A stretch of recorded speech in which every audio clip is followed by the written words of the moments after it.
என்ன காயலான போதும் என் மேனி தாங்கிக் கொள்ளும் உந்தன் மேனி தாங்காது செந்தேனே. எந்தன் காதல் என்னவென்று சொல்லாமல் ஏங்க ஏங்க அழுகை வந்தது.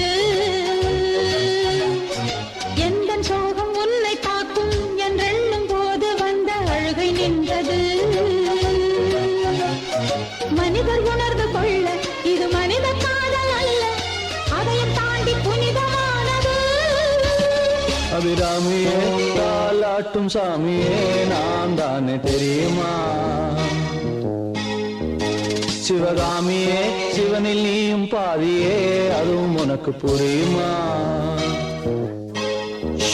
சுபலாலி லாலியே லாலி லாலியே அபிராமி லாலியே லாலி லாலியே அபிராமியே தாலாட்டும் சாமியே நான் தானே தெரியுமா?